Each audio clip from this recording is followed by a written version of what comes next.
Going live. Let's do this. And you're going to kick it off, right? Let's go. Sure. Why not? Oh my goodness. I think we're here. Let's see if people are live. I'm going to quickly type in the chat. Hey, who's here? We're starting. Yay. And then we can, of course you're here, Gary. You guys, it is time to start our monthly webinar series number 37, episode number 37. Is that what we call? Our theme this month is rebellion, which I'm super excited about. And I have the pleasure and honor of introducing to you, for maybe the first time, as an official author, Gary Ware, who is going to talk about rebelling against the status quo and getting your groove back. And I'm super excited. I mean, Gary just said, you know what I'm going to talk about because I hear all of his wonderfulness all the time, but it's going to be great just watching this from a very new lens. And so welcome the author of Playful Rebellion. Oh, I got to get the book.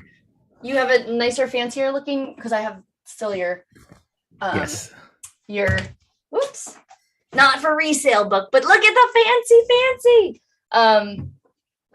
It has come out. It is officially out, right? Yeah, it came out yesterday. It came out yesterday. If you pre-order, it'll take a couple days to print. If you order, it'll take a couple days to print and ship through Amazon. I'm getting mine on Monday.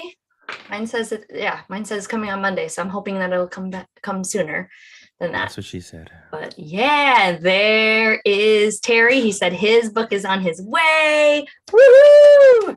So we will get started. Thank you so much, Gary, for sharing with us some awesome stuff. And I'm excited. I think this is a great time to be talking about some of this stuff, especially as we are going into next month's theme, which is kind of our ASC New Year, which we'll do annual planning. So what are we learning about today? Yes. First and foremost, I'm going to put in the chapter a link of the first chapter of the book, so you can check it out. This training right here complements the book, and especially if you like the training, I highly suggest you go get the book because it goes into even more depth. But before we get started, and it's just helping me set the stage for what we're going to cover and why rebellion is a must. And for everyone, April's going to be my sort of proxy of, everyone, in the world. She's going to do her best. And then whoever is live in the chat, please answer as well. And then if you're watching this on the replay, my invite to you is just, act like you're watching it live and participate. You'll get the most out of it. So my question is, how many times do you think you have burnt yourself out from overexerting yourself? Period. How many times? Let's give a number. Burnout.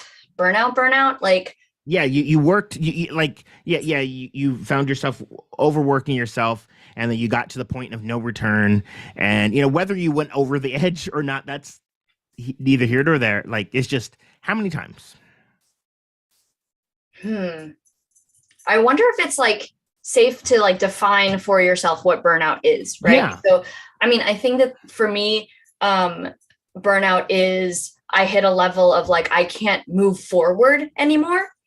I have to like basically step back and create time to get caught up. And so, I've been alive for 42 years. I probably can't count, but I mean, I think the ones that were really, really bad, there were probably 3 or 4, but even just the little ones were like, oh, I overdid it. That's probably like once a month. They're like, oh, which I've been trying for the last couple of years to like really stabilize and say like, no, I'm not burnt out. I could be tired. That's different. But burnt out where I'm like, nope, stop. I mean, I feel like I have been in burnout from like 2018 to like this year. So if that helps, oh, good. It's just a constant state. But Terry said lots. Yeah. And just, I'm going to, some of the symptoms of burnout, just so you have them, is that you start to lose, what is it?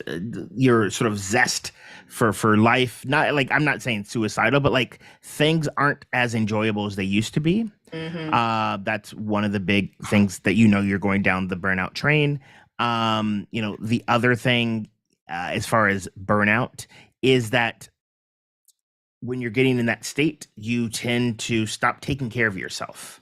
You're not doing the things that you would normally do. You push them to the side. So it's not like you just like completely just like, I'm just going to be a couch potato. But because your brain is in a constant state of stress, this flux, you are overwhelmed and you don't even know where to start. And then you prioritize the things that you think are going to get you out of that. And you deprioritize maybe that going to the gym or that, workout or, sleep. You just lose all motivation. You probably get frustrated more often than you like to admit. And then you start to have interpersonal challenges with people, either at work or at home. You maybe find yourself snapping at your partner or children more than, normal, or, at work, Sally in HR tends to just always get on your nerves, more than normal. And then the big thing is you're preoccupied with work when you're not at work, and you're preoccupied with home when you're at work, because it's just this cyclical cycle. So if any of those symptoms ring true, you are experiencing burnout. So, don't worry about it. That is a common thing, because this brings me to my next question for everyone to answer. When you think about what is required of you, like as a citizen of the world, as an adult, what do you think those unspoken rules are as it pertains to work and whatnot? And Apryl, I know you've done a lot of this work, and so your view is shifted. So if you can maybe rewind back to Apryl of like maybe 2006 or 2007, 2008, how would that Apryl answer it? Okay, ask the question one more time. So what do you think are the unspoken rules of being an adult and work and productivity and things of that? You gotta make money. You gotta, pay your bills. I'm like the 2006. If you are, I'm like, I didn't have kids at the time. If you are a parent, then, you got all those duties. You gotta keep your house clean. You gotta, there's the house stuff, there's the work stuff, primarily work though. You gotta, cause you have to keep on like improving yourself and, working to get that next promotion, because you can't settle. You're still, there's so much life and so much opportunity to seize. Okay, cool. Yes. Yeah. So as you can, what you heard from Apryl, nowhere did she say rest. Nowhere did she say leisure. Nowhere did she say prioritizing things that make her feel good. It was all about output. And that is our problem. It is ingrained in us. If we think about the Protestant work ethic, if you're not familiar with that phrase, and what Terry said, part of your identity and value is tethered to your job. That deserves the because that is a big problem, because you do anything that is in alignment with your identity. So, for example, let's hear me out. If your identity, we're just going to play around. If your identity was a class clown, let's go back to when we were kids. and you had the identity of a class clown. How would you act and respond? What would be the things that you value if that was the case? So Apryl, I'm just going to put you on the spot. Yeah. Yeah, I'm gonna be constantly thinking about like the next witty thing to say so that people could laugh. I'm gonna continue to listen, but not necessarily listen. I'd listen through the lens of like, how can I make this funny? Right. I am also, the person who is maybe, how do I want to say this? Like almost kind of disrupting, yes. But not intending to be disrespectful, but it's because that's my role as the class clown, to be like, and get a rise out of everybody else. Yes, exactly. So to that point, yeah, perfect. You get an A+. All right, cool. Hey. So all right, I'm going to give you another one. Say your identity is that of like the straight A student, the overachiever student. I can tell you this one. Oh, exactly. Like the moment I said that, like your spidey sense popped up. So like, yeah, how would you act? What would be the things that you value? Sitting in the front of the class, right? Making sure that I've got all of my materials, rigorously taking notes, really raising your hand to participate, even though that was something that I didn't love to do. But knowing that was important, because I was shy. Really like studying till like 2 o'clock in the morning and making sure that I understand every little intricate whatever about whatever we're learning, having everything memorized, doing a lot of practice, lots of homework at home, really just, carrying the big backpack with all of the textbooks, which now in the worlds that we live in, they get like laptops, which is amazing. But yes, it's like always being there, checking your grades constantly, knowing, if you're falling short, figuring out like where you need to, compensate so that you can have the best grades as possible. Yeah, clearly I knew a lot more about that. It's all good. No worries. No worries. And hopefully what everyone is seeing here is that it is a blueprint. It's an operating system for your unconscious mind so that you don't even have to think about it. When you have that blueprint running, you just operate. And I'll give you an example of someone who, they maybe upgrade the hardware, but they don't upgrade the software. Someone who loses a lot of weight. Maybe they had challenges with weight and healthy eating and stuff like that in the past. But they do something, they get that together. They lose they lose the weight, they get the body, but they still have the mindset of someone who is, who they were, again, because, maybe for whatever reason they focused on the exterior, but they didn't focus on the interior. Then I've seen in situations like that, people often have insecurities because they still see themselves as that person. And then when they are forced with challenges, they're going to react accordingly because their identity is still someone who is, maybe overweight or, struggles with whatever. And then you often find that person might gain the weight back again, and then they lose it again. And, they keep going back and forth. Again, I don't want to say that anything is bad or good or anything like that. It's just, I want everyone to understand that's how our brains operate. And because that's how our brains operate, that is the reason why we need to rebel. Because if something is not serving you, you can do all the research on how to be more mindful and be intentional and be conscious about stuff. However, the way that your brain is programmed is going to supersede that. Now, doesn't mean that you can't shift. All I'm saying is, you may know something, but common sense is not always common practice. Again, how many times have we done research on, how to lose weight or how to be more productive? And then when push comes to shove, it's, you find yourself, eating a whole thing of Oreos. I'm speaking from experience. Or, it's 9 o'clock and you're like, why haven't I got anything done? You don't feel productive, even though you read all the articles. And so as it pertains to living life on your terms and being an authentic person and living your best life, we talk about that all the time. What Pure Vita, hashtag Pure Vita, and stuff like that. The thing that is unfortunate, and this is where I feel bad, is that we've been sold like a bad bill of goods. That we can't hustle and work all day, every day, always, and live and feel good about ourselves, because we will continue to do that. We won't have a cutoff. And it's been ingrained in our society for like over 100 years. They talk about this in the book Essentialism. It's a really good book if you haven't read it yet.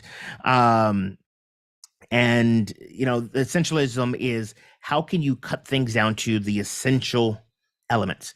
For someone like myself that likes to do everything, I was, as I was reading it, I had a lot of what's it called, dissonance, where I'm like, no, but I like to do this. But when I sat and reflect, it makes sense. Again, it goes back to the programming of like, no, I have to do this, and FOMO and all this other stuff. But essentialism talks about, now I got off track, forgive me, I was on the road and I got off track. Essentialism. Where was I going with this? And I was like listening so intently that I was just like, what exactly. Is it about? I know, I was like, what the hell?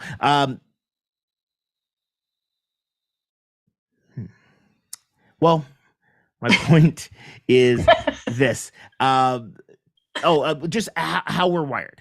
We overconsume, and that's where it was. So in the book Essentialism, they really hit the nail on the head. The Protestant work ethic comes from the Industrial Revolution. The Industrial Revolution is when we were in factories. And when we were in factories, it was all about efficient output. So that it was follow these rules, do exactly as these rules say, do not deviate from the plan, because we need to have X number of cars produced, X number of t-shirts produced. And that was the blueprint of how we worked, of how we, how we operated as a society. Prior, to Henry Ford, most people worked 6 days a week, 12 hours a day.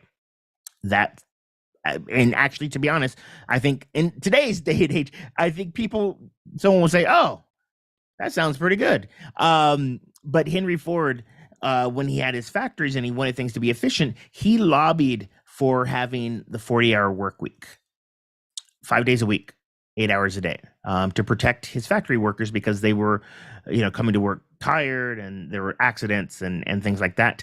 And people said he was crazy.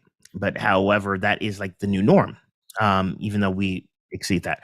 But the interesting thing is, everyone got a raise when that happened, because he paid them the same. They worked less. And because it was all about factory work, everything was fine. They had boundaries. They came in at a certain time, they left at a certain time. No one took work home with them.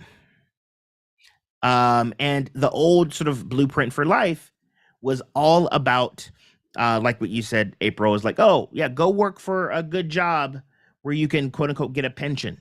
You pay your dues, be there for 20 years, then you can retire. And that, man, I wish there were opportunities like that, but I don't think that there are. So, but the other thing, back then, people had leisure. They took it for granted because we didn't really think about it. But yeah, when you were done with work, no one really took work home with them. Back then they just went home. They clocked out, they went home, they came back the next day, they picked up where they left off, because they had no ability. Like, again, we didn't have personal computers. They had no one could really take work home. There was no way to do that. But fast forward to where we are in the information age, where we have these devices right here that at a moment's notice, we can get any bit of information that we want. We can contact any person, which means that we are accessible 24/7. And before that, I think the only people that were able to be sort of get in touch with were doctors and drug dealers, right? They you know, they were the only people that can do that. So I say all of this, and I set you up with how things are and how things used to be and how things are, is that hopefully it makes you frustrated. I know for a fact, like, I still fall into that trap of like overwork, and then I'm like, oh crap, there's the burnout again. And if you want, the phrase goes something like this. If you want things to be different, you need to see things differently. And so you need to sort of change your perspective. You need to turn things upside down in order to make it work, or else you're just going to continue to beat your head against the wall. And what's the definition of insanity, Apryl? Doing the same thing over and over again and expecting a different result. Winner. That is correct. And so again, hear it from you. I was like, there's a definition? Okay. Yeah, no. And again, that's what we're doing. We are driving ourselves insane, thinking that we can just, I'm just going to set this intention and it's just going to work. That's the first step, is to start to have awareness. But if you don't start to do things differently, you're going to be back to where you are. But your body wants to go back to that because that's what it's comfortable. Even though you're not happy with it, your body doesn't know anything different. So you try to do something and then you get that resistance. Today, a friend of mine, or it was yesterday, a friend of mine posted on social media that she's cutting back on caffeine, and she got that caffeine withdrawal headache. And I feel like we go through withdrawals from all kinds of things because we get these dopamine hits, and we need to rebel against that. Now, we can rebel angrily. That is one way. But I prefer to rebel through rebel playfully, because now I'm going to give you another sort of thought exercise. Oh, here we go. We're going back. So since we all agreed that burnout is not something that we want, however, it's something that happens often. We talked about how we, as a society, have been programmed to, essentially programmed to overwork. And even though the situation is different, it's no longer serving us, but we have a challenge with, with dealing with that. So now, what I want you to do is just think about a time when you unleash your most playful self. Maybe you were younger, maybe it was recently. What happened? Just think about it. What happened? How did you feel? What did it feel like in your body, your heart, your mind? Who were you with? What were you doing?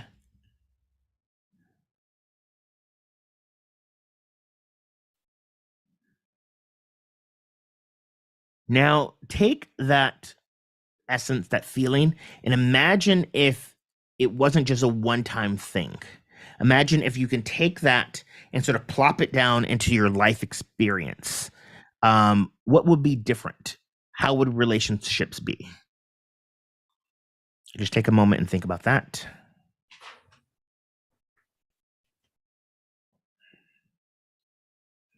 All right. So, go ahead and put into the chat, what were you doing, that, gave you that sort of playful edge, and what are your thoughts on it? How would your life be different if you sort of embody that on a day-to-day basis? And in the chat, Terry said, made a lot of new friends that day. All right. Playing tag in the quad. Oh yeah. In high school. All right, cool. I love it. Apryl, what about you? I was thinking about it, 'cause I know that you've asked various forms of this, but I tried to think of something new and different, because there are so many different aspects of me. And so what came up for me today was just, there is this piece of me that loves to perform. So I'm thinking about this time that I had all of my girlfriends over at my house, and we had the video camera going, and we were trying to emulate In Living Color by doing little skits and sketches. Yes.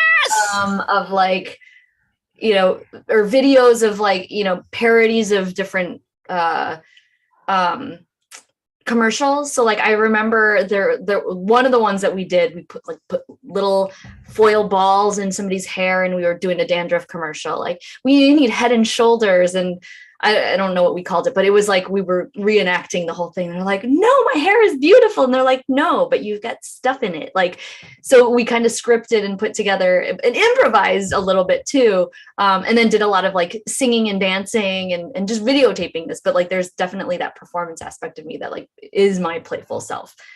So yes. Oh my God. you can see that too, right? I'm like, oh, yes. Yeah.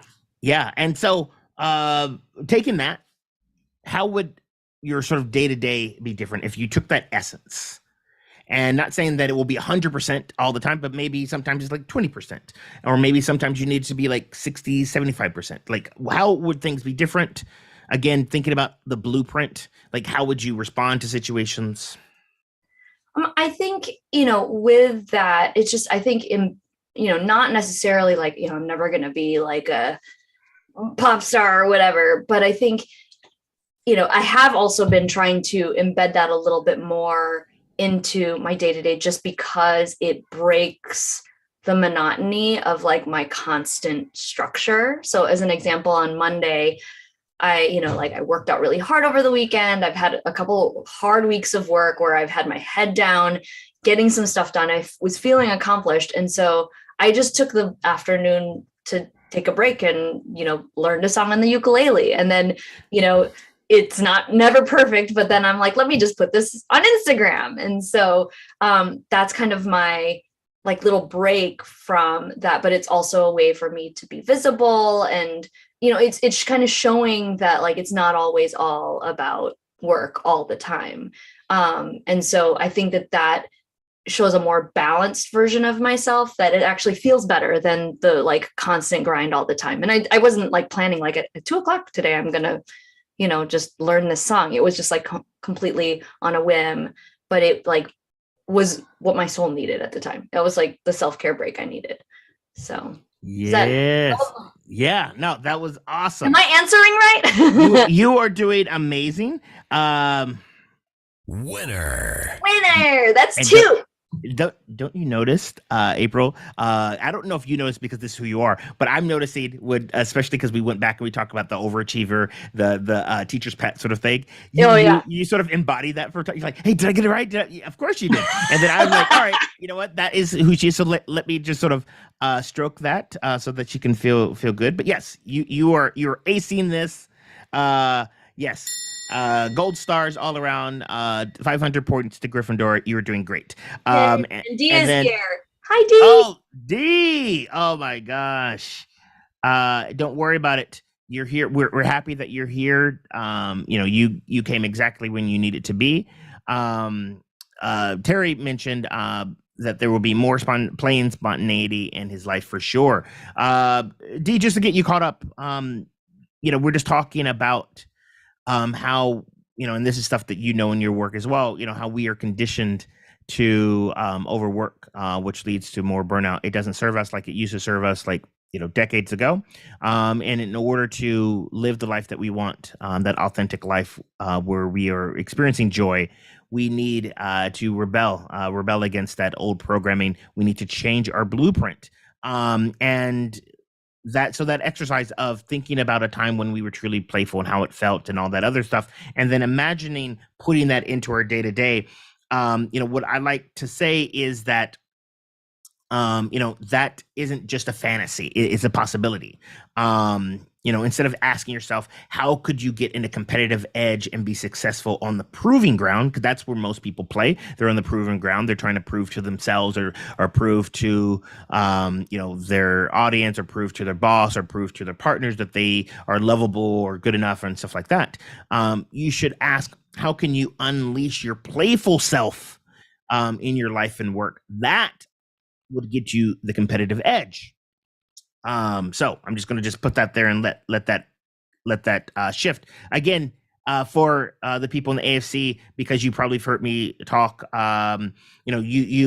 you're converts of play, but for maybe someone who's watching this on the replay, and maybe new to that, you might be scratching your head, like, thinking about, like, all right, play, why play?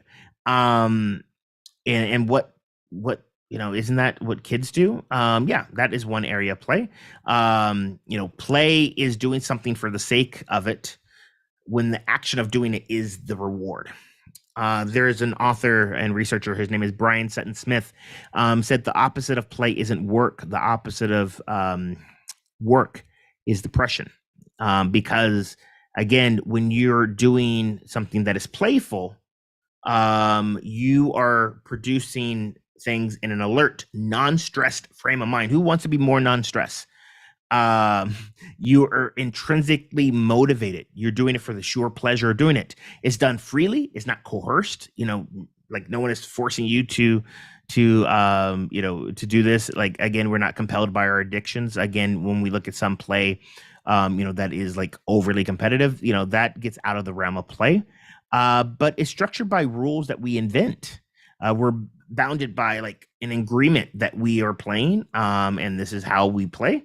And at the end of the day, it is fun. It is pleasurable. It brings you joy.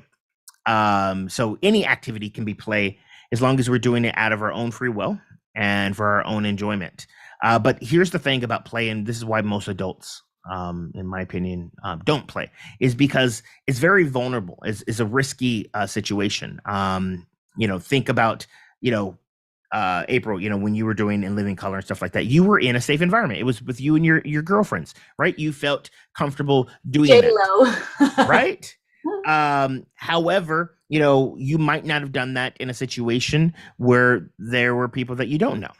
Because it's vulnerable. When a mentor of mine, Gwen Gordon, she says, when you play, you bring out your unbounded true nature. And that's why most people, don't like to be playful, because then you get to really see what you're like. But guess what? If we're all about connection, we need to see the fear and do it anyway. And to prove that, mammals, or in animals, just animals in the wild, they know that it's a vulnerable experience, but they do it anyway because it is necessary. They see the benefits. And referencing that book, Essentialism, that is one of the core tenets of the Essentialism practice, is that they hold space for play and playfulness. And my invite to you, again, for those of you who are here with us live, I know you're converts. D is all about the play. Terry, as well, and you, Apryl, and myself. But sometimes we need a reminder. So see this, as your sort of reminder. Wake up call. If you're watching this on the replay, maybe this is one of the first times that you're hearing this. But there are a lot of benefits about, like doing something in a playful state. As far as benefits of play, play helps us to be adaptive. When you're playing games, that's how, think about, actually, since April's the proxy of everyone, Apryl, do you remember when you first started learning how to play the ukulele? That was probably 2019. Yeah, 2019. Right? Yeah. You weren't that good, right? No. Yeah. But you kept at it, right? Like you stumbled, but you were intrinsically motivated. And yeah, you put some challenges. I remember how many things did you learn before your birthday? How many different songs? I was turning 40 and I couldn't celebrate my birthday because of the pandemic. So I thought I should learn 40 songs in 40 days leading up to my birthday. So yeah. And again, and you had stumbling blocks, but you got over it, because you were in a state of play, instead of, there's other ways of doing it, of if you don't do this, I'm going to beat your ass, or, whatever. That just makes no sense for a situation like that. But again, we do that to ourselves in other context, and so that's what I'm talking about, of taking this spirit of play, this mindset, seeing the world as a playground rather than a proving ground, is the perfect way to really get that advantage because you do it in a non-stressful way. Yes, it may be painful at times. You know, your fingers might get painful. You might get those calluses. You know, it might get frustrating. Yeah.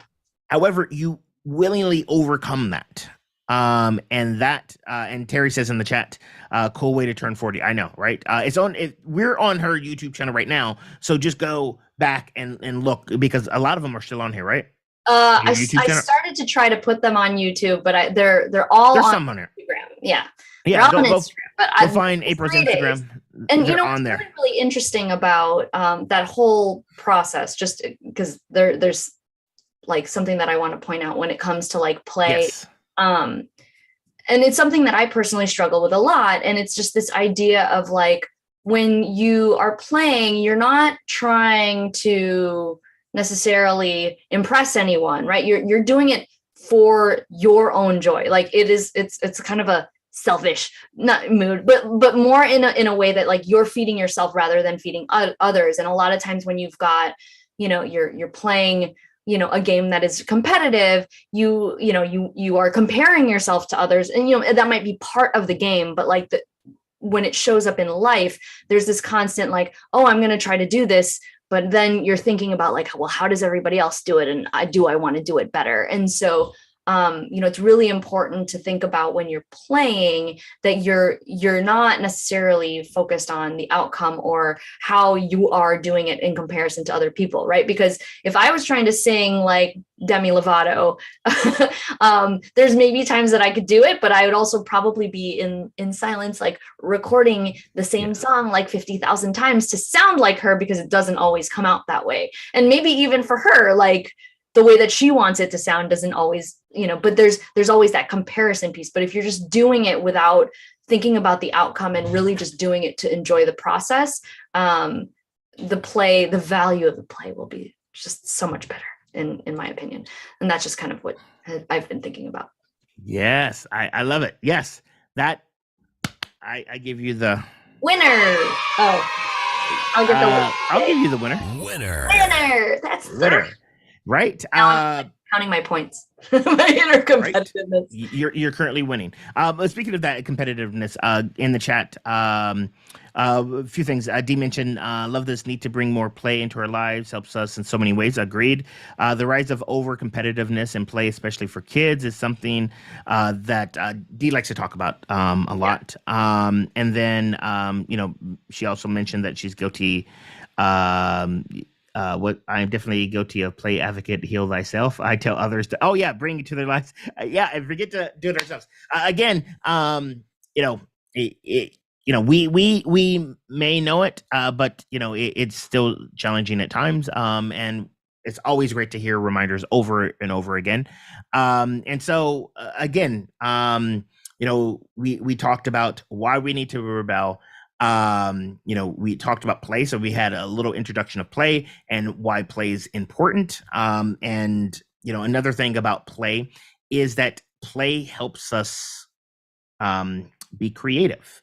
Now, as far as creativity, you know, some people, you know, think that it is, you know, that some people are born creative. Yeah, that's true. There's some people that have an innate ability to be creative, and by creativity means creating things that are new and novel and stuff like that.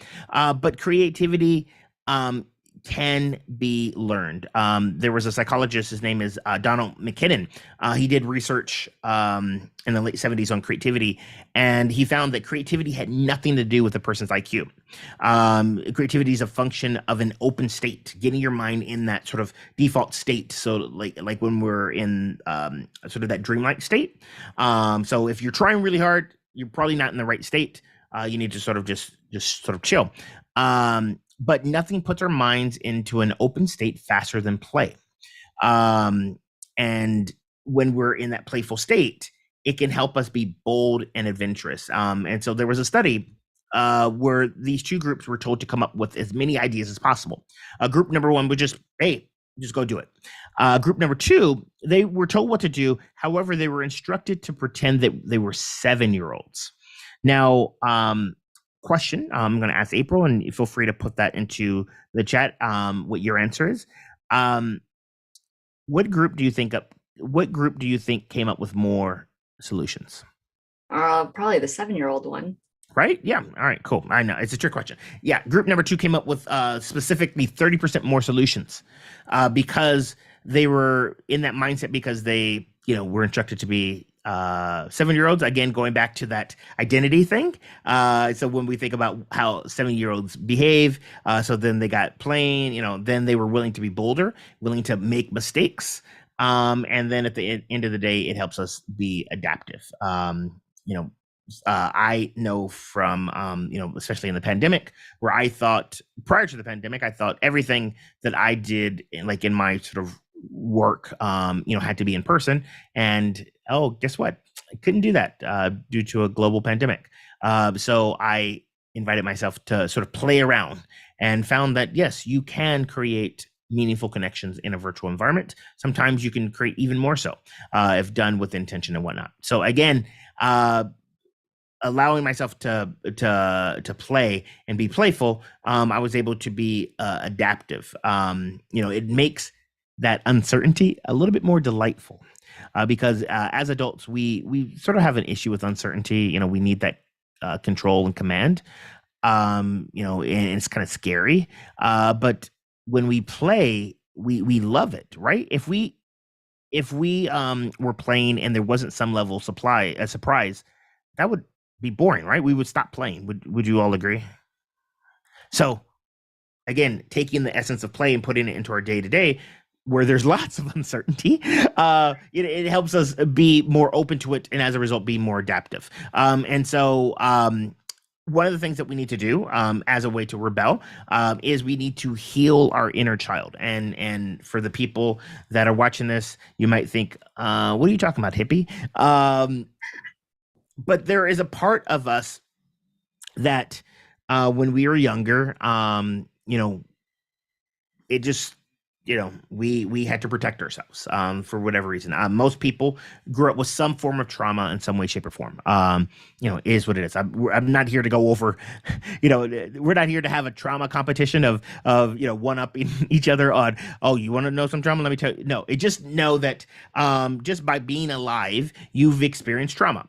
For example, there was a friend of mine when he was in, I think kindergarten, first grade.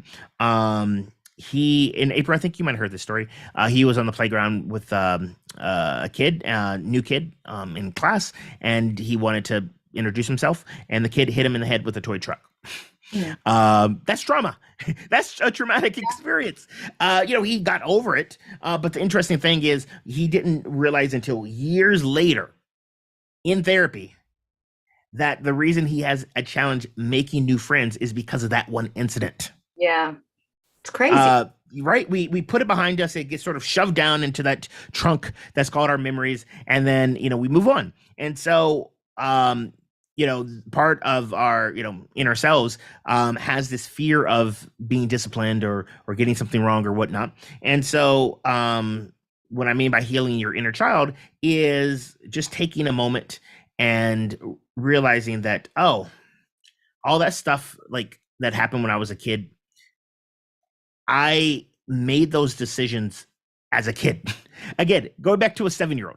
If you ask a 7-year-old to make an important decision, they're going to make it based on all the information they have in the 7 years that they've been on this planet.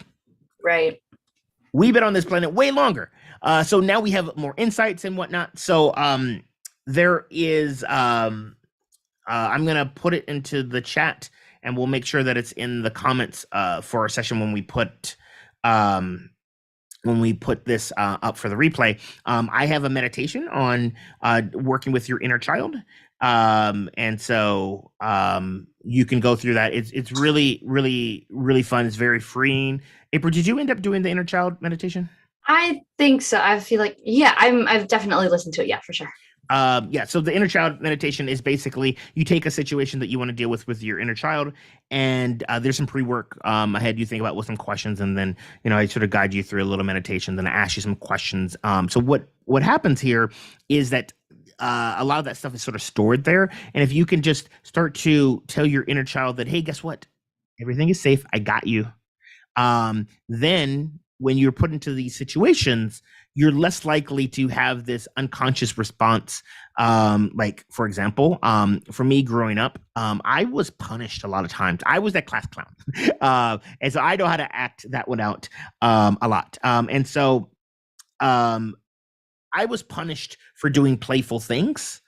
And so every now and then when I want to be playful, something in me like sort of there's like a block where I'm like, oh, this is and then I have to like sort of go back and I'm like, oh yep, because I got in so much trouble as doing this.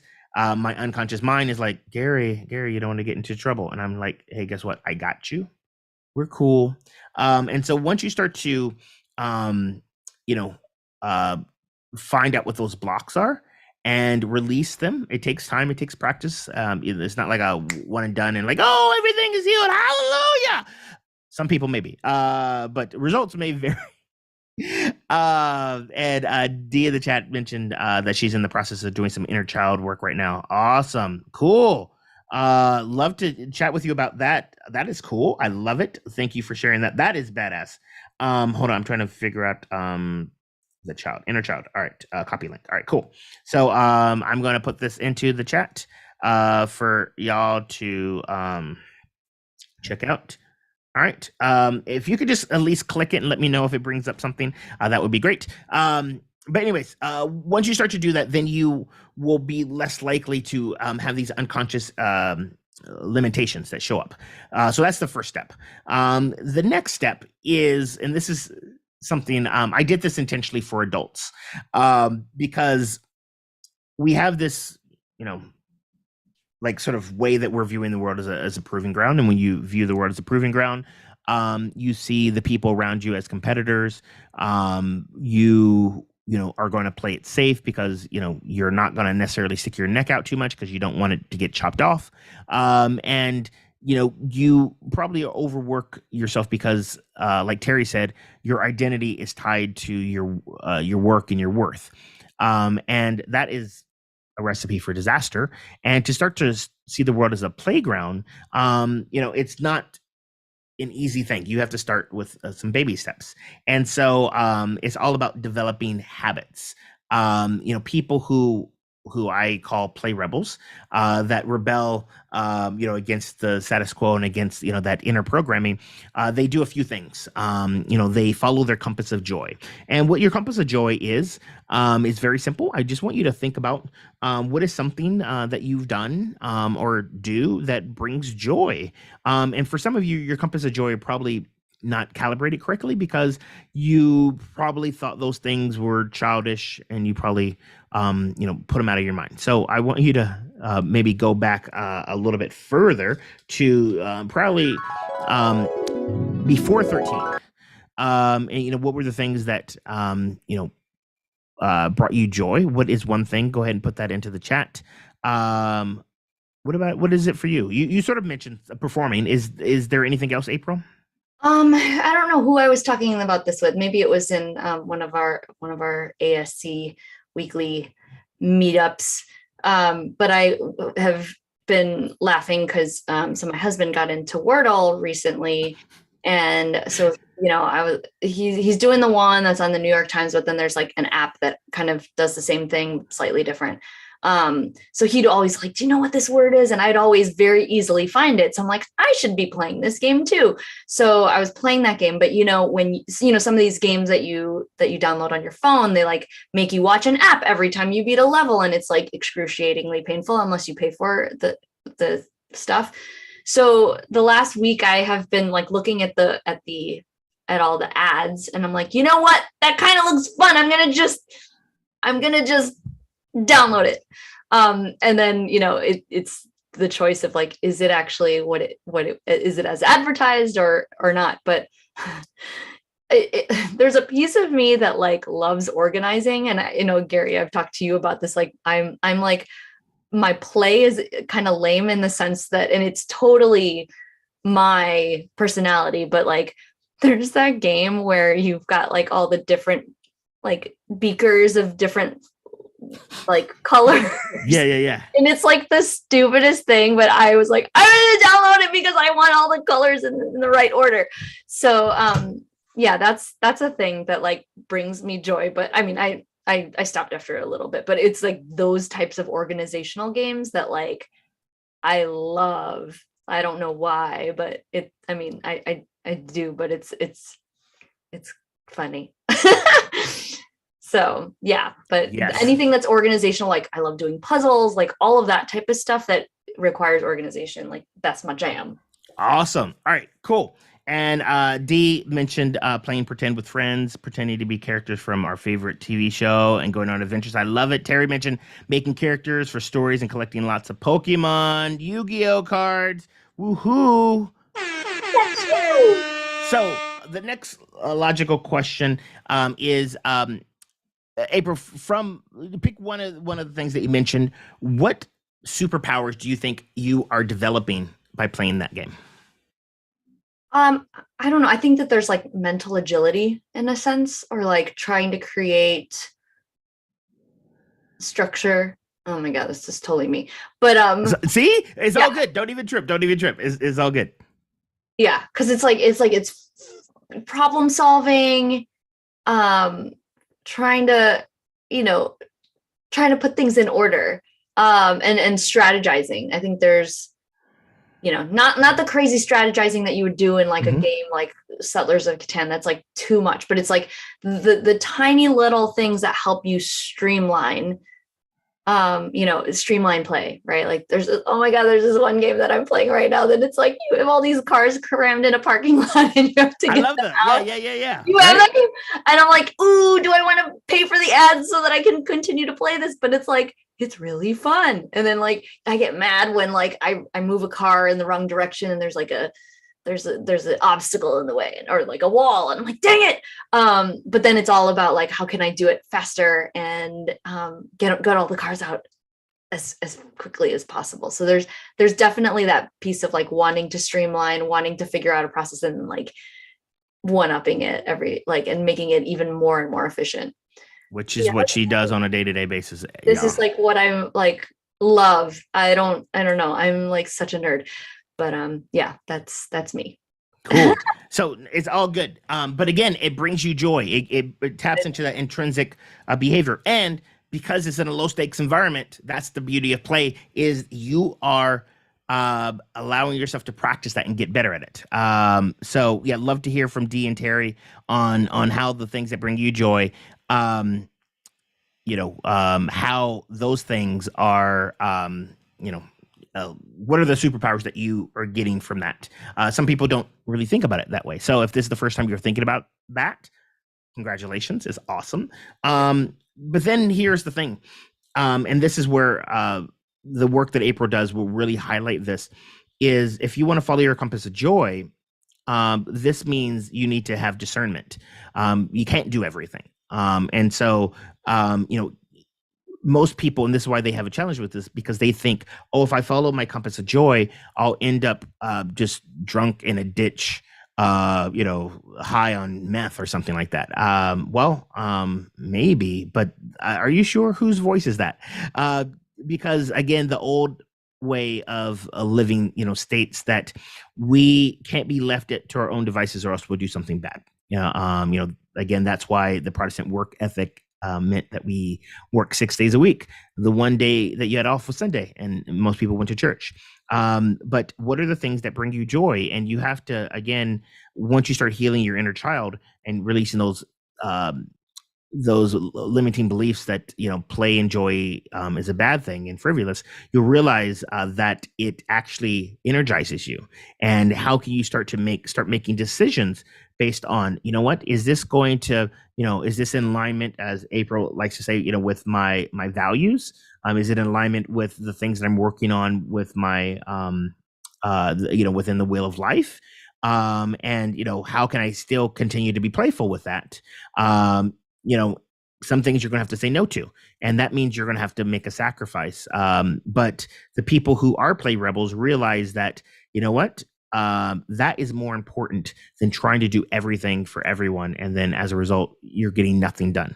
And so Dee in the chat mentioned I'll go up. So Terry mentioned, curiosity about other cultures and a ton of empathy for people, for characters, and for the cards. Yes, right. A lot of empathy there. I love it. Care, improvisation, strategy in a fun way, and lots of planning. Ooh, we have lots of planners in this group. It makes sense. It's ASC. And practice as fun instead of being a chore. Ooh, I love that. Yeah, my superpower from D is I get to pretend, play. Is learning to work collaboratively with others, figuring out how people can work better together, depending on their skills. Yes, we love all these skills, making connections with others. All right. So, we talked about following your compass of joy. In order to do that, you need to have discernment, which means you need to make sacrifices, but it's going to work out in the long way. And in order to do that, you need to heal your inner child so that you don't feel shame and not do it. And then, so once we start doing those things, Play Rebels, what they do is they maximize power-ups. So again, it's focusing on energy. We as humans, we are very bad at understanding how much energy we have. That's why we burn ourselves out. We think, oh, you know what? That's not going to take that much longer.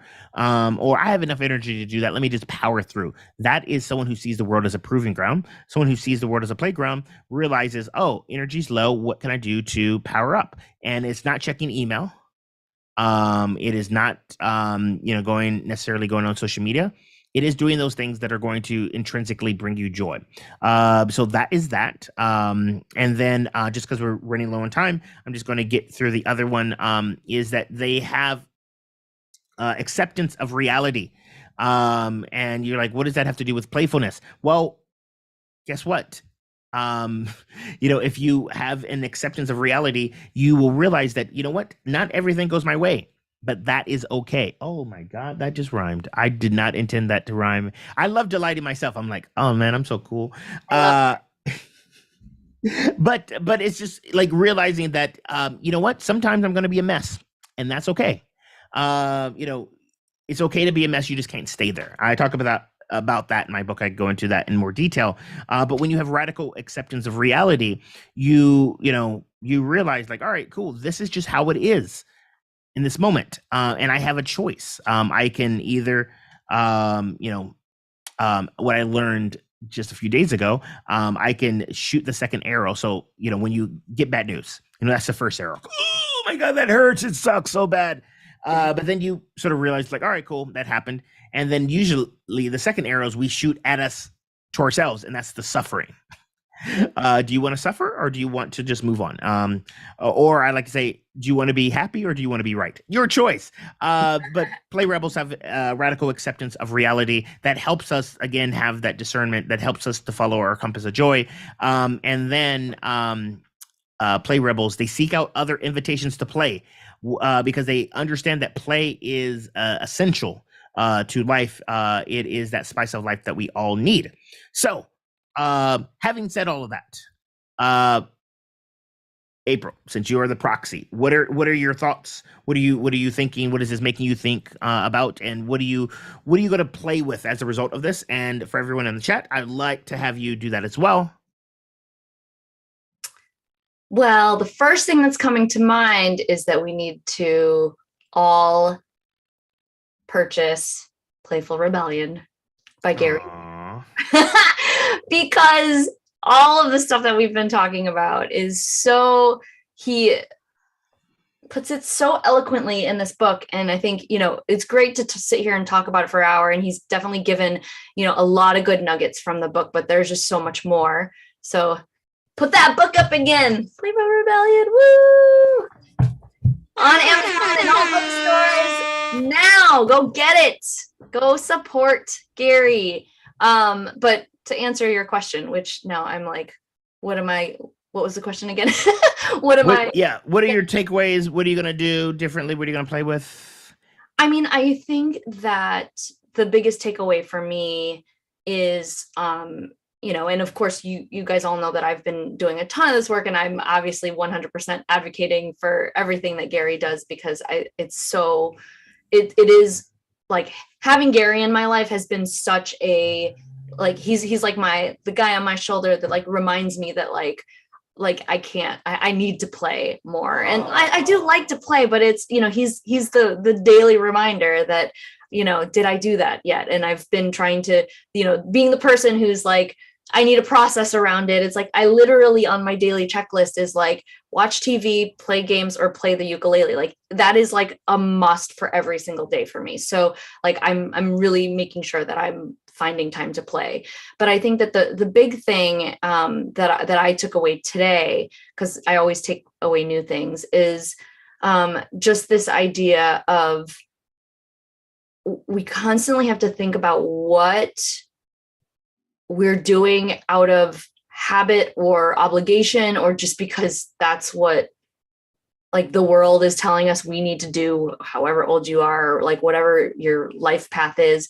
And constantly ask myself, am I doing this because this is just kind of how it is? Or is this because, or am I like doing this because I'm showing up as my most playful, creative self? Especially when something feels hard. Because I'm definitely going through some of that right now where I'm like, oh, I don't want to do this. But is it because I feel like I need to do it some certain way because I'm watching what other people are doing? Or how can I reframe that and say like, well, what would my most playful 7-year-old self do in this capacity? And it might at least get the block of like, I don't want to do it, to somewhere else. So that's mine. Yay, I love it. All right, cool. Terry in the chat said, add more flexibility to my day and challenge my routines when I'm feeling burned out or too rigid. Yes. I love it. And we are at time, and I like to leave you with this. When in doubt, just dance it out. And so I'm gonna put some music on. And that's all I'm going to put, just so we don't get hit with those copyright claims. Since we're Love it. But anyways, Dee put it in there. Make time for things that are going to bring me joy, like going into events where I get to dress up. Oh, cosplay. And Dee's season is coming up with Halloween. She is amazing at that. Haunt work, historical reenactments, Ren Fair, and find ways to do role-playing games like D&D. I love it. Cool. And then if you're watching this on the replay, let us know as well. How can we help you stay accountable? Because we are the Accountability Success Circle. And with that, I'm going to turn it over to Apryl. Yeah. Check us out at www.accountabilitysuccesscircle.com. We are an amazing community that is focused on a well-rounded, successful life that is full of play, full of connection, and just full of getting shit done, the right things done. So check us out. We've got our annual planning retreat coming up next month already. We're going to be planning 2023. If you have any questions about that, please feel free to comment or check us out at accountabilitysuccesscircle.com, and we can share more about that. And till next month. So see you guys. Thank you so much, Gary. That was amazing. Congratulations on being a author, a self-published, your own book, front to back. Amazing. So proud of you. And thank you. Terry and Dee. Terry is asking, how do we get into D&D? That could be a really good conversation for the retreat too. Since Dee, put that into start a thread in the ASC about D&D. I'm actually curious about that because my son is like wanting to get into it, and I'm like, I know I've heard about it, but I don't know. So, and can you host some virtual stuff? Maybe you can do a happy hour for us, Dee. If you, I don't know if you're a dungeon master or anything like that. That would be great. Love it. Yes. All right. So we'll see you guys next month, annual planning month, and we will talk to you later. Bye. Bye. I need to stop the video. Whoa. I clicked end on there.